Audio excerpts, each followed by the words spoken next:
station that's on your side. Breaking news. Good evening. We begin with breaking news out of Augusta tonight. One person is dead after what's being investigated as a Freon leak at the James Brown Arena. It was an emergency that also canceled a concert. It happened around 7:15 tonight. That's when deputies got the call before R&B singer Charlie Wilson and friends could even take the stage. Will Rio's live for us over the James Brown Arena. So, Will, what do we know so far? Well, really sad situation unfolding here, Laura. Earlier tonight, we were told that this entire area outside the James Brown Arena was flooded with people leaving after a gas leak was discovered. Some people even telling us that they were denied at the door when they tried to get into the building. But what we know right now is that the Richmond County Coroner's Office is investigating a death after that gas leak was discovered. We're told by an employee that a maintenance worker was the one that discovered the gas leak and then had later died. Right now, the Richmond County Sheriff's Office also telling us that they believe that this is a Freon leak, like you guys said, but they are still investigating this certain incident. The concert was canceled once before and rescheduled. It never started earlier tonight. The James Brown Arena releasing a statement saying that they are working with local law enforcement to try to understand, try to figure out what exactly happened here tonight. We're going to continue to dig into this to find out why this all happened, how this all happened, and we'll update you as we get more information. But right now out here, pretty quiet, everything cleaned up from tonight.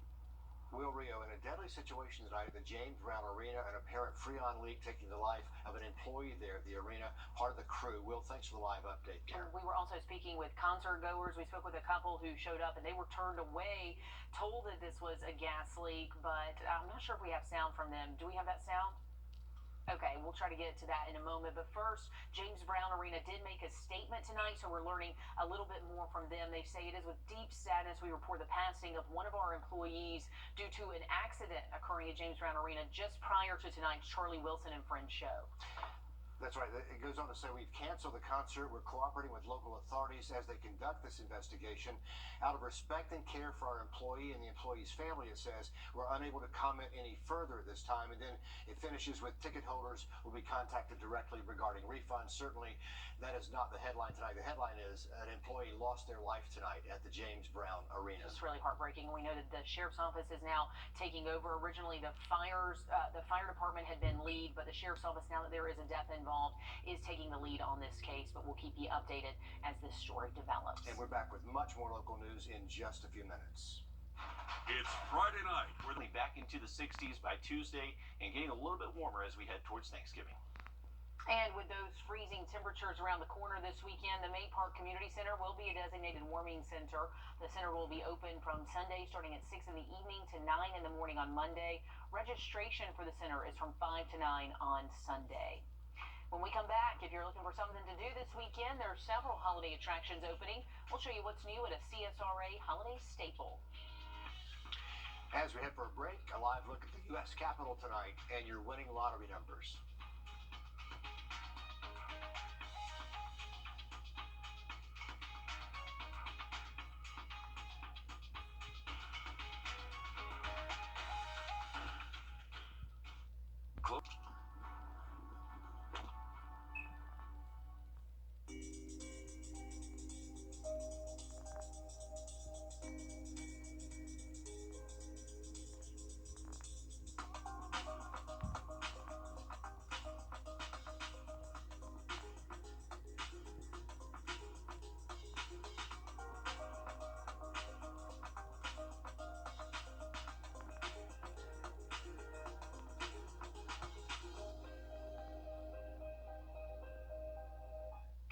For graded from Lionel Smith Limited.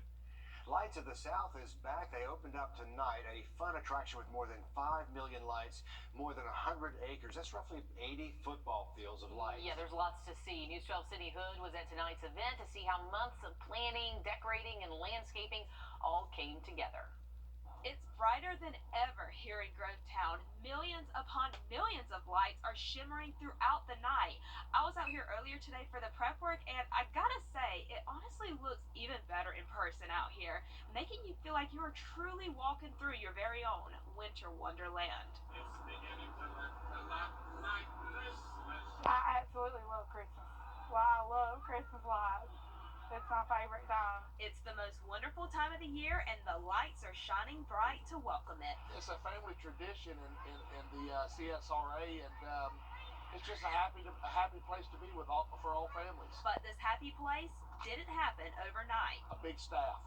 A lot of people have hands in this event here. Months of planning and millions of lights later, a family tradition comes to life. I think this is a time where everyone comes together.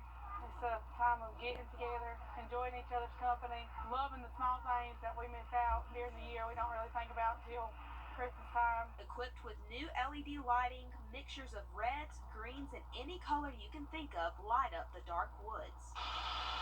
Some people walk, others ride to see the magic, and it's only going to grow from here. More lighting displays, so we just try to build off of it each year and make it better and better. All to make the most of a Christmas tradition folks will never forget. We got to come back. It is a little cold tonight, but I enjoyed it. Now, starting tonight, Lights of the South is open from 6 until 10. Tickets to get in are $16. You can get those online or right here at the gate. Kids 3 and under, you get in for free. Now, they are closed on Christmas Day, but every other night, these lights are going to continue to shine all the way until December 30th. Reporting in Grovetown, Sydney Hood, on your side. A wonderful tradition year after year, Sydney. Thanks. Today, a judge said Georgia voting on a Saturday. Tonight, 24 people gathered at a vigil for a missing Savannah toddler. Quentin Simon was reported missing from his home back in early October. His mother, Leilani Simon, remains the prime suspect. But tonight, community members gathered at Quentin's babysitter's house where they said prayers and told stories about the toddler. Just in memory of Quentin, because he deserves it. And everything's just gone quiet. So we're trying to keep his name out there. Yep. That's mainly what it's for, too. So we can learn all the positive things about him that we don't know. The group says they intend to donate all the toys displayed at tonight's vigil to a local charity in Quentin's honor, as they hope his body will be found soon. Coming up this weekend, AU planning to dedicate their basketball court to former athletic director Clinton Bryant. The ceremony will take place during the halftime of the men's basketball home opener. The ceremony celebrates Bryant's 34 years of service and legacy as athletic director for the Jags. What's up? The Live by Camera Network is brought to you by Mountaineer Pest Services.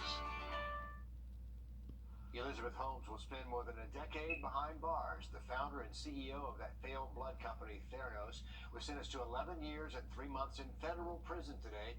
Holmes was convicted back in January on 4 counts of lying to investors. The DOJ has launched an antitrust investigation after the Taylor Swift ticket disaster. Ticketmaster has been widely criticized since its merger with Live Nation, which critics say created a monopoly. The botched sale of tickets to Taylor Swift's Eras tour attracted the attention of federal regulatory officials. On Instagram today, Taylor Swift criticized Ticketmaster over the situation that left millions of her fans angry. They want someone to pay, don't they? Somebody. Twitter says its offices will be closed for the weekend after a new mass exodus of workers there, and the social media giant has temporarily suspended the employee badge access to those buildings. Many of the workers decided to leave the company yesterday after the new owner, Elon Musk, demanded they either agree to work extremely hardcore or take a severance package and get out.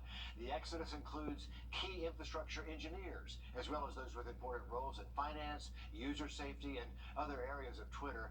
Elon has been tweeting about his company consistently, but officially Twitter has not commented on their situation. Cool. Well, cold temps stick around through the weekend and even early next week. It's not until next Tuesday we finally get above 60 degrees here in Augusta. Now look at that full 7 days just after the break.